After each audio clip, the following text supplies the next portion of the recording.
All right. You told me once we uh, decided to play for the Nets that you needed 4 post-ups a night. I mean, 8 post-ups a night, 4 each half. I think that's too much for a 6'1" point guard, and I think that might hold up our offense. But I wonder why you decided to play more of a big than your normal position. You know what? I honestly, I feel like my my soul tells me I'm 6'11", I'm 7 feet, I'm you. You know what I mean? I'm able to shoot over people that, small guards. I don't know. I'm not gonna just describe who the small guards are, but as I got a little older, I feel like I could just shoot over anybody. So even you to this point where I was like, man, I want to be more of a post up guard. That's really my game. Mark Jackson type back downs and back you down from half court to the block. The closer to the basket, the object of the game is to get as close as. Yo, you're not backing nobody down from half, man. No, Stop. I am backing people down from half court. No, you're not, bro. Like You asking for like clear out duck ends. Like I'm gonna start at the dunker spot, and once you drive, oh, I'm ducking this guy in so I can shoot the hook shot. Like, well, you 6 feet. look, hold on. Can I ask you a question now? I don't mean to Yeah. cut you. When we were playing today and I ducked in, Hmm. you know what play I'm talking about. We were scrimmaging today. Which one? We were scrimmaging today. You had the ball, and I was running up the floor, and I thought I had the seal. Oh yeah, yeah. Like, yeah. I mean, I was gonna throw it over the top, but you really are small as shit, so I really couldn't see. You know what I mean? I didn't think I had a good angle. Plus, you had Chiozo on you, which y'all the same height, so his length was a little bit. His Wait, hand was in the hold on, way when you hold on, tried to duck in. wait. Hold on, y'all. Hold on, y'all. Let me get something straight on sitting with But Kyle. Let me get the something point, straight with Kyle before 7 continues. Before we continue this 7-11 talk, this is a safe space where we talk to each other like this, okay? yeah, It's a safe space. yeah. But look, I even have to address 7 this way. You'll just show a little bit more respect on the show for the actual host. You know what I mean? Because I just want to be able to just communicate with you about how I feel as a post-up guard. In my past life, like I said, I was you. I was you. I was you. What you are now, that's what I'm up here. I Same mentality. I'm getting to a spot. I'm raising up. I'm getting to a bucket. My footwork is impeccable. I have length. I'm able to shoot over top, hold the follow through, and I don't see people. I do you not feel the same way? I do sometimes, but I'm just saying I don't think that's good for the continuity of our offense if our point guard always want to be underneath the rim. You know what I'm saying? You know what? That can come off. That can come You off. get what I mean? I do. You're right. That can come off like I'm trying to implement myself. Just okay. Yeah. So what about 7 post ups instead of 8? I mean, we negotiated. I thought we was gonna do 2.5 or 2.5 post ups a game. The half one is like I throw you the ball in the post and you just throw it right back out to me. No, but I'm also saying I feel like every play down I have a mismatch, no matter who's in front of me. So I think that mentality mixed with having that post guard is a great balance, for our squad, for our offense. Yeah, we gonna see though.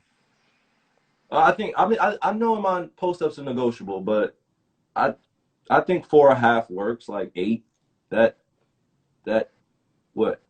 We'll see. We'll see. Okay, I got another question. okay. What's up? All right, what's the difference between a New Jersey guard and a New York point guard? Wow. I'm just saying though. Okay. The difference between a New Jersey point guard and a New York point guard.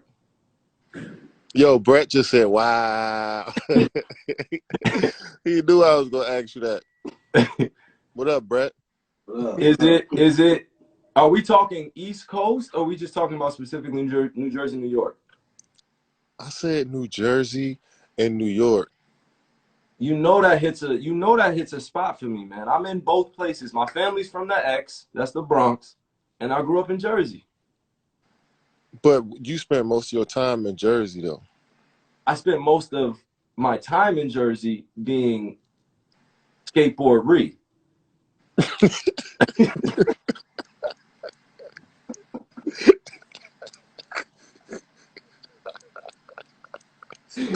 Some truck said, Yeah. Who the fuck is that?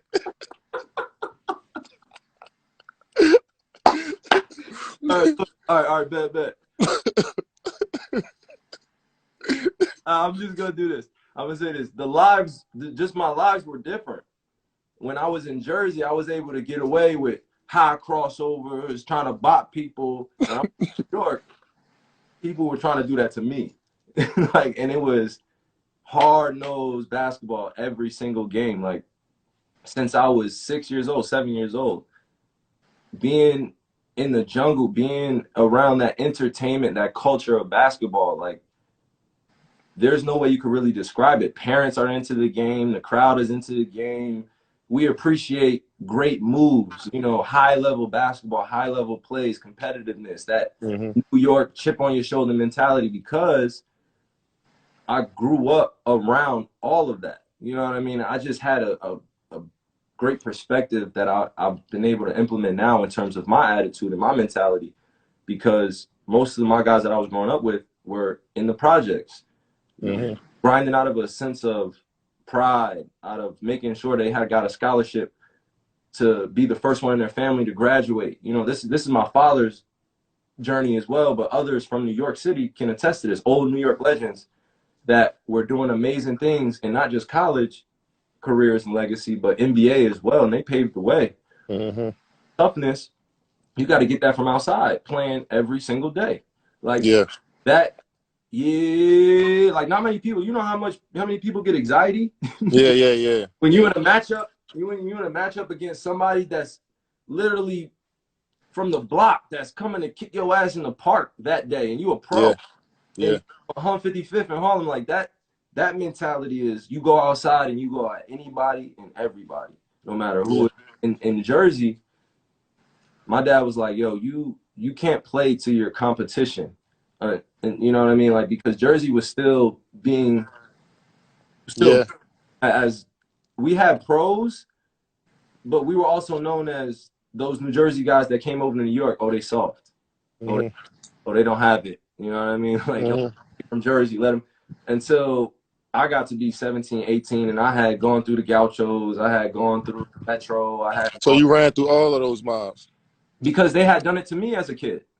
You know what I mean? I was around all of my generation and the little guys older than me. So that's what I would So say what? was just the mindset. So what age would you say that you realized that you was the best in this area from like this with the East Coast? I mean, that's Because you said you played against all these dudes and you done seen every point guard. yeah. Did you believe at one point before when you was like transitioning from skateboard read to like Barry? Free to Byrie. Hey, What when did you know that you was that guy? what you say? When did you know you was that guy? It had to be like high school, right? Bro, I'm gonna tell you, my talent in my eyes was different and special. I just didn't grasp and embrace all my tools. I had a lot of different tools that I've been working on since I was a kid. And once I did that, it came with, people were a little unassuming. Like, who I came out of nowhere, sort of say. But I Yeah. I had gone from MK, Montclair Kimberly Academy, St. Pat's, to be with the best. Got coached by Kevin Boyle, who's at Mount Verdi now,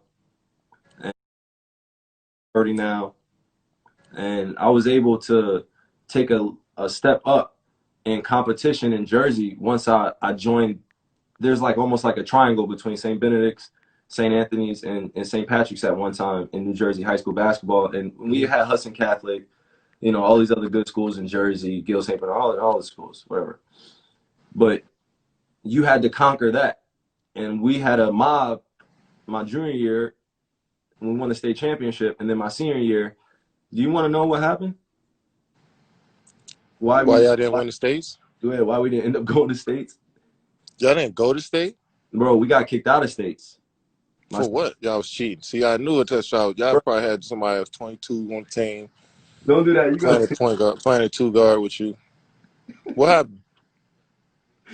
Yo, somebody came in with fake clothing on, disguised as a plumber, and had a camera in the bag and was recording us practice.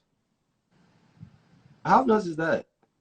So that's why y'all got kicked out the So tournament? they sent it to the state, and then the state kicked us out of the playoffs, out of the state playoffs. Wow. Then That's we were practicing trash. early. That's trash. That's just straight hate. Like my senior year, I left out of there with a county championship, bro. I was holding up that little trophy, like I'm grateful for the journey, but Yo, like, I know you was hot. bro, I had 30 in the first half, and Coach Boyle took me out. I was trying to get the record. I'm like, bro, it's my last high school game. Yo, I got one more question before you Absolutely, bro. For you, of course. go. Before I get up off your live. Mm-hmm. Yo, when I switched off on you and guarded you full court in the finals, yo, was that the best full court defense that somebody played on you your whole career? Because when I decided to guard you for that like 2-3 minutes, like nobody had seen you for that for like 3 minutes. They was wondering where Kyrie was at once I got on him. No, no.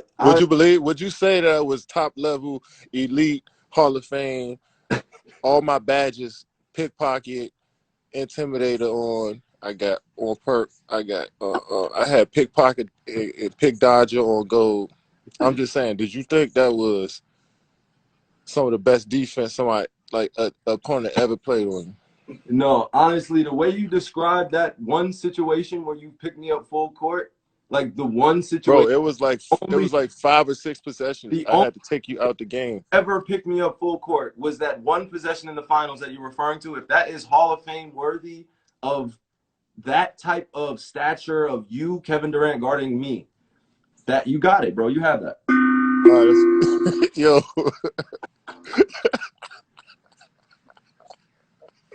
Yo, I appreciate you, bro. But I had a few questions for you though. yeah, go ahead, bro. Don't mind if you don't mind. All right. Hold on, let me see this, man. Um, I wanted to know about some of your musical influences that changed your mindset, or like some of your musical influences, some songs or some artists, that changed the way, like, because I remember you were telling me during the finals, 2006, 2017, you Mm-hmm. into Biggie's "Was It Ready to Die" album, Yeah. and you said that every day you were consistently listening to his lyrics and dissecting it, and you just felt like you could translate that into a great Yeah. consistently. Yeah. See, when I listen to Biggie, you realize he doesn't take a line off. Every bar was like perfected and crafted to fit in, and it felt like it was so natural. Like it didn't feel like Biggie even wrote shit down, but it fit perfect. You know what Yeah. I'm saying? You could tell that every bar meant something. Mm-hmm. So I told myself to focus on each possession, see how what's the most I can get out of each possession, and then outside of Biggie too, in that finals, Jay Elect had dropped a song and said that Jay Electronica. Okay. He had dropped a song during the finals and said it was inspired by my play. And that's my favorite rapper. You know what Mm. I'm saying? That's like one of my top 5 dead or alive. That's one of my guys. You know what I'm saying? So Hold on. What time of the ancestors for Jay Electronica? Because Jay Electronica, let me tell you, a guy, preacher. Go ahead. Tell me why he's your favorite artist, though. man, he's Universal Soldier on his album. Mm. That joint, and there's just one verse that joint spoke to me so crazy. But he just speaking real, just real wisdom and knowledge about how we should navigate in this world. You know what I'm saying? Yeah. Especially as black men who are perfecting a craft and a skill. You know, Hmm. For and I sure. just appreciate what he brings to the table and Yeah. his journey, his experiences, how he put it in his music. So simple. You know what I'm saying? I appreciate that. Yeah. No, respect. Is there You anything know. you like that? Like, just was there a time when you felt like an album really changed? You know, other than Ready to Die during the finals, like an album that you listen to in the summertime, or an old groove that your mom put you on, or an old album that just sticks with you, where it just is nostalgic. You know, reminds you of that Saturday morning. You know, kind of that type of vibe when you're getting ready for games or when you in the car. Yeah, Hmm. I think for me, getting ready for a game, it was always soothing music. You know, Hmm. shit that calmed me down.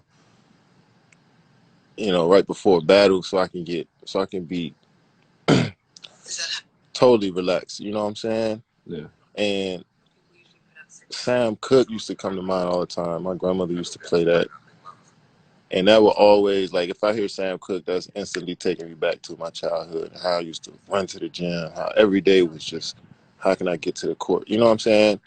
And that childlike joy that I had for it back then, you know, the same approach that I try to take in the league. And it's tough to do that with so many. Yeah. It's just so much on you in the NBA. It's so different than just going outside and playing with the homies, you know. But I still try to recreate that by listening to music, watching stuff, watching film of old players, you know, studying film with my teammates, you know, stuff like that. Yeah. Do you feel like music and art has a way of helping you create the reality in front of you? Most definitely, it kind of helps you paint a picture visually Yeah. because what we mean dreaming is we visualize something and then we gotta have the courage to actually go do it in reality. Yeah. So when you continue to hear things that you hear people reach a level of, you know, a level of self where they know who they are, especially they find out their identity, they know who People their like ancestors people like are. to call that enlightenment, by the way. Enlightenment. When you Well, reach a level of enlightenment, continue. Yeah. when you reach a level of enlightenment that shines through and through your art, you know. Yeah. So you could tell the real ones. You could tell the people who actually been through some stuff. Uh-huh. You know what I'm saying, by how they produce their art. You know, so there's a lot of people out here producing art and we consuming a lot of stuff, but you continue to find your identity and who you are, you start to weed out the things that you enjoy, the things that move your spirit, you know? Yeah. What do you and I wanted to just ask you this as well before, and I appreciate Seven getting on here and sitting with Kai. Um, Yes, brother. no, I appreciate you. What do you feel is most contributive to you staying balanced every day? You know, as we go, like you said, you get ready for a battle, ultimately win the war, which is an NBA championship, which is what we're after. You Hmm. know, bigger than an NBA championship for us, as we both have discussed. But for that, the standard of is that, you know, Yeah. let's collectively bring brothers that look like us, that think like us, that are aligned like us. Let's get together, let's galvanize, form a group. But as Hmm. an individual, we have a responsibility to come in and do our work as Yeah. well. You know, you have not an obligation, but a responsibility to just yourself first Yeah. to make sure that you do that. So what do you think is most contributed to that of you staying balanced every day? Because I appreciate you coming in at the same kind of like we're here Yeah. to we're here at the court. Let's work. We're here to make music. Let's work. We're here to make art. See, we're here to have a good time. Let's do it. So yeah, Yeah, I had to realize they were all individuals, even though we play on the team. You know, we all bring something unique to the table that needs to be um, given space to grow. You know, so I like to come into the gym and just focus on myself. And if obviously people will gravitate towards the guys with more experience and the guys that they seen on these levels, you know, so I try to give each individual their space, but know that some may be watching me. So let me go as hard as I can in each drill. Let me show them. through my actions Mm-hmm. what my routine has been, since I stepped into the league, and let them know that it may change. You may go through ebbs and flows of just who you are For sure. as an individual and as a person, but you have reference points here, throughout the gym. But I'm never going to be overbearing. I'm never going to want to low bro. I'll never want to low bro nobody. I just want to let everybody grow, but also lead by example. For sure. Like just coming in, going to work, not saying much, trying not to argue with the refs in practice, trying not to get too pissed off in situations. That. I, okay. Hold on. We don't. K, you stay balanced through everything. So we expect you to stay that. You know how it goes sometimes, though, No, bro. for sure. And I think that's the beauty of us showing our emotions. Whether it's on the court or off the court, and being able to balance that. Yeah, Life has all its challenges. It has all of its disruptions, all of its distractions. yeah, Like I said, individually, we have responsibility to work on ourselves, to yep, continue to hone in on what keeps us peaceful. What is love, and it's being.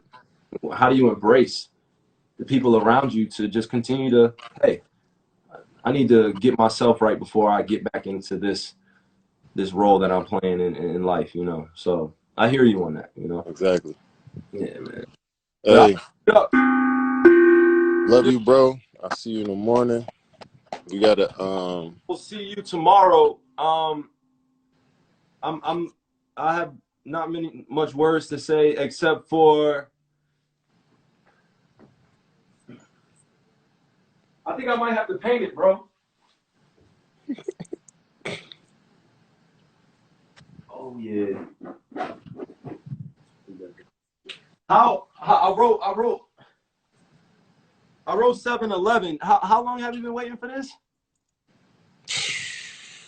it feels like eternity, bro. It feels like it, man. It's too long. It's time. How long has it been since you stepped on that floor? It's been 18 months, bro. 18 months? 18 months. Sick, right? But hey, we here now. Might as Eight, well lock in.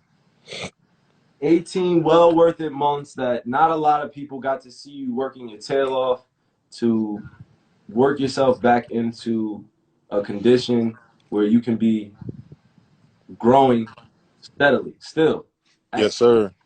32, bro. You're still getting better, and that's Yo, just yo, yo, yo, yo, yo, bro. oh Come on, yo. my Yo, yo, what. relax with the throwing my age out there so casually like that though. No, that's what. God damn.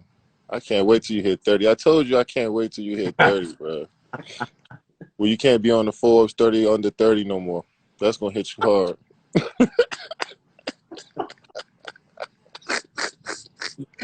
Yeah, you know. Yo, they throw the 30 for 30 out. I'm like, damn, yo, I'm getting old as shit. Yo, how many times were you on that list though? Yo, damn, all my whole 30s, bro. Like, damn, they don't got no like 35 and not 35 and under 35. Bro, you making your way closer to 50 club now. Yo, check. All right, bro. All right, fam. I'm gonna No, see you but look, tomorrow, though. nah, I appreciate you, bro. Much love, and I can't wait to get this thing going. I know, I'm excited for our teammates as well, all our brothers that's rocking with us. This is the start of a journey. You know what I mean? Yes, And I sir. kick it off sitting with Kai, with each other. Bert checked in earlier, so I seen Vert was on. yeah, for sure. My We got boy Vert, get right, man, so we can get you back on the floor, bro. yeah, All the homies, I'm sure if they watching, I see y'all in the morning. You know what I'm saying? for sure. You already know how we rocking. We move different over here. You know what I mean? Hashtag work continues, right? Love you, bro. Love you too, bro. I'll see you tomorrow. Yep. Okay. Oh man, I hope y'all like that. That was cool. Good, bro. Yeah, man.